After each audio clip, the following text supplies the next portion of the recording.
Yeah, and I think those, just to say, and I'll just say this, in the greater scheme of things, why we have to first recognize that we're part of a national movement and that this is what enabled us in Detroit to be able to build a really integrated militant movement that's been standing strong. And I just want to say how crazy insane Trump is, right? Like, if I was Trump, and like, I really want people to think about this for 2 seconds. I would have no incentive to follow the rules, which means I would, under no circumstances, have any desire to leave regardless of what the elections are. Because he's shown his capacity, and more so, his ability to organize Democratic Party politicians to show their capacity to be ruthless, totalitarian dictators through militarized police forces. Because there's a reason why.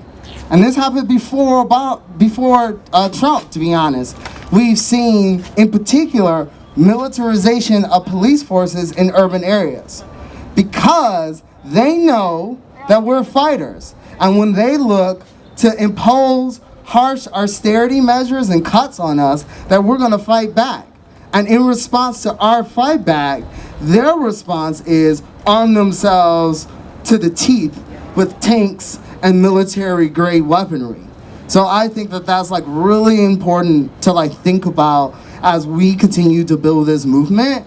And when we say that power is in the streets and we're the ones, like the movement, that's going to like really make equality real, like that's not hyperbole, right? Like that's not just like saying it just for the sake of it. Like it's real and it's serious. We're the only people actually, because to be frank, the Democrats have time and again, with very few exceptions, shown their incapacity to fight for us. That's why we're in these streets in the first place, right?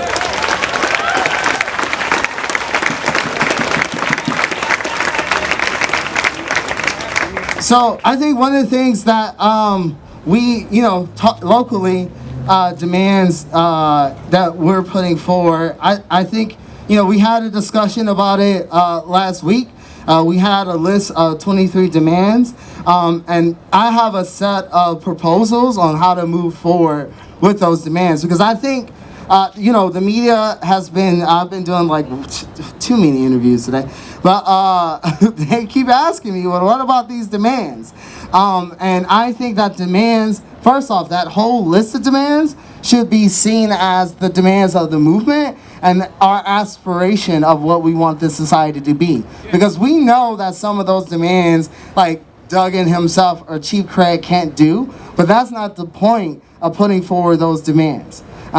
With that said, making sure that we are focused on what Duggan and Craig can achieve, do have the power to actually take care of, I think is going to be really important. And, the conversation, and as, we grow this movement, we'll learn more, because I actually think that there are a couple of like really essential demands that we left out of the equation that I think that like we need to add to it. So if it's all right with y'all, I'd like to go over some of that stuff, if that's cool.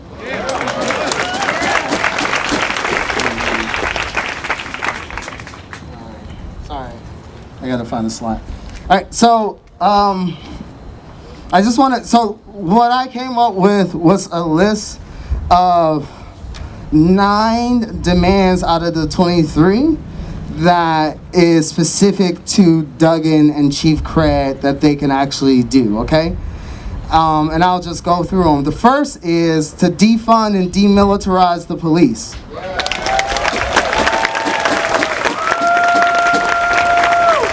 Now, there's like all these questions of like, but what do you mean? Like, don't we need police? And I'm like, well, actually, here's 2 things. One, that should be a question for the community ourselves to decide, right? And the problem is we don't have access to having those discussions about how we actually deal with all the crises that we face on a day-to-day basis. The problem is we're the experts on that question, but no one asks us. Instead, we are imposed by a force that has no idea how to resolve conflict, but every instance of heightening conflict, right? And I think that what the attempt will be is to say, well, until you have a super detailed plan of what will take place after the police, we can't possibly defund them. And I'm like, actually, for now, you can cut their budget and make sure they don't have tanks. Like, let's start with that. So, like, we don't, as we move towards the ultimate goal, right, we can still move. And so that's going to be really important and something that I think the movement needs to emphasize, period. And that defunding, demilitarizing the police is something specific and something that people can do now. And we've seen the city of LA cut that budget of LAPD, which is like a beast, by $100 million. So Duggan, Craig, come on. The second demand is to end Project Greenlight and facial recognition.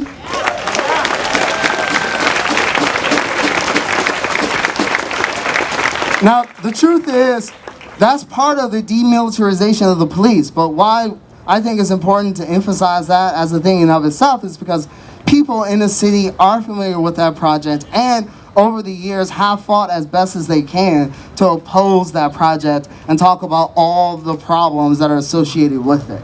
So I think we do justice to our movement by also recognizing the struggles that, you know, were happening before this, and to use all of that experience and all of that information, quite frankly. Because let me tell you, I talked to a reporter the other day, and I think since 2016, they've used at least $9 million, if probably more than that, on the Project Greenlight.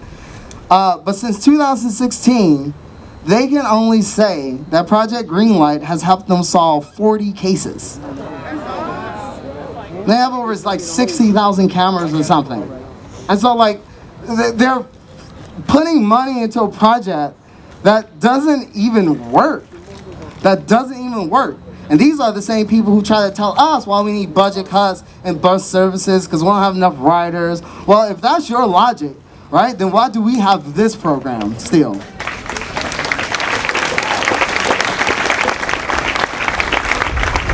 The third demand is that we drop all charges and citations received by protesters. Period. I think that number is up to 419 right now between arrests and citations in the city of Detroit for the past 10 days. And we want that. Not only do we want those charges dropped, but we want it even taken off the record that people were even given citations or arrested, period.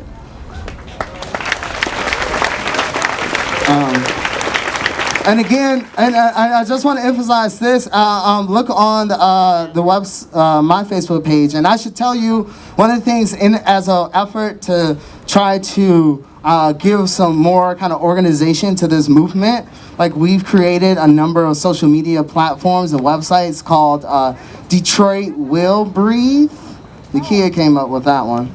So it's on Facebook, Instagram, and Twitter, Detroit Will Breathe, and that will be like the central hub for like organization. So if people want to like get involved and organize, like hit up those social media platforms, we'll get in touch with you. Like if you want to know what's next, what's coming up, look at those places. Those will be where the information comes.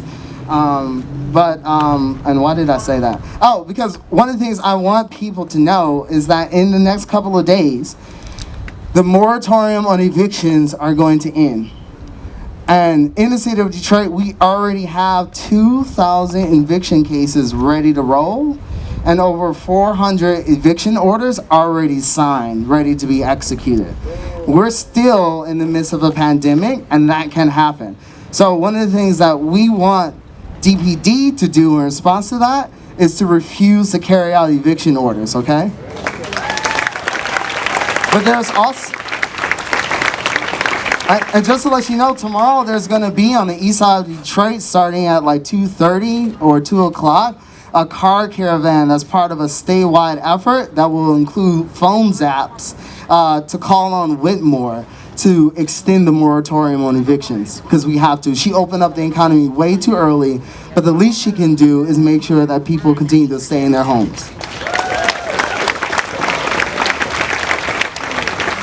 We also, while we're talking about the state, I think that we need to call on the city to drop the uneven citations received by Detroiters during the stay-at-home order. Again, 1,000 crazy white people with guns went to Lansing, no problem. And yet Detroiters who've been really good at social distancing, wearing masks, are the ones who have to bear the brunt of those citations. That's unfair, and that has to go.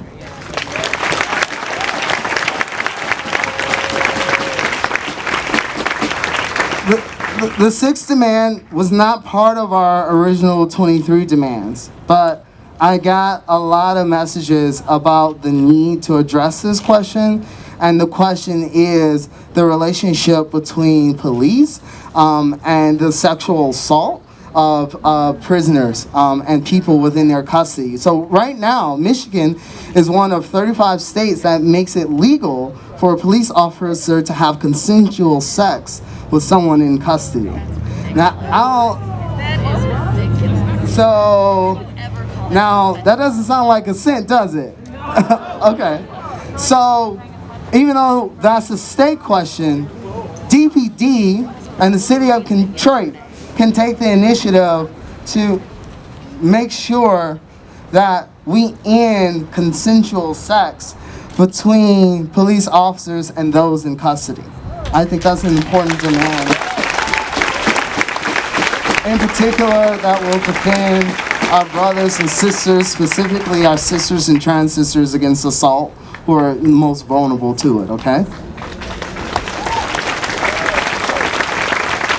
The seventh demand that I think needs to be highlighted is that we need the persecution and firing of any police officer involved in police brutality, period.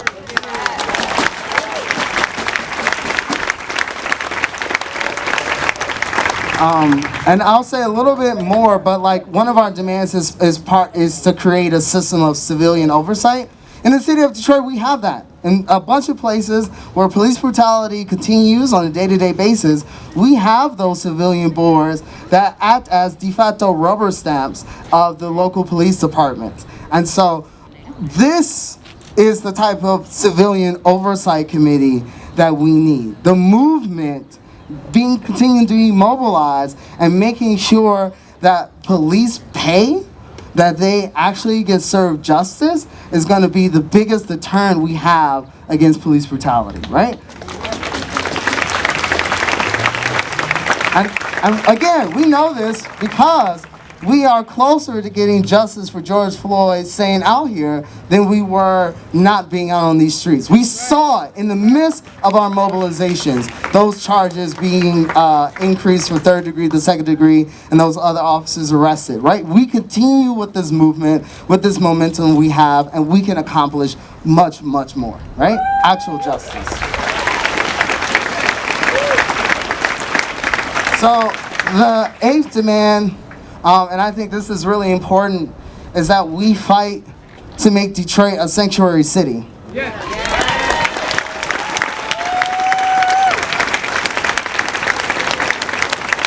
So as a black person, when I see the cops, I'm afraid. And for undocumented immigrants, that fear is upped by like 20%, right? And anybody who's more afraid than I am of the police when I'm by myself, that's real fear that no human should have to experience. And so why we think it's important, and you know, Duggan has this line, we're a welcoming city. Yeah, to developers and people who want to take city assets, sure. Obviously, you all know how welcoming he was to outside agitators, right?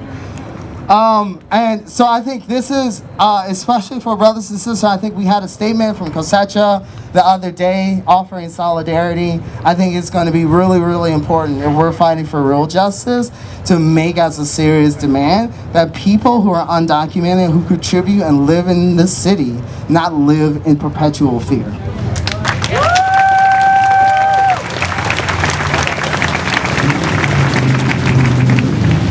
And the final demand, not of our list, but a demand to be prioritized to give to Duggan and Chief Craig, is that they have a better policy of dealing with homeless people. In particular, instead of just locking homeless people up or removing them from the streets whenever there's an event, because they do that, right? So first off, if they're not posing a problem, leave them alone, because these streets are just as much their streets as anybody else who's about to see a fucking, excuse my language. It doesn't matter that you spent $200 on a crappy show or whatever. Like you don't have more right to this space than they do. And we have to stop having the solution to deal with people to be in detention, and instead to bring experts and mental health professionals to their attention. And I'll just say this, because, you know, I don't know, I'm just rocking Avalon, which is stupid. My co-workers and boss are here. They're actually in their own little section, which is silly.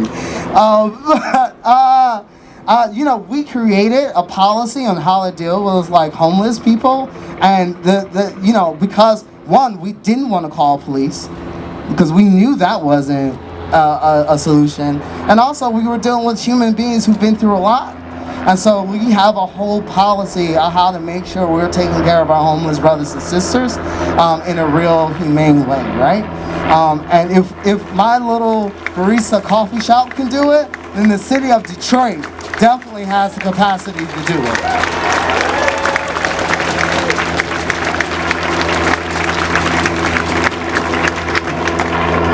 So as far as those demands that are specific to the city of Detroit, to Mayor Mike Duggan and Police Chief Craig, does that sound good?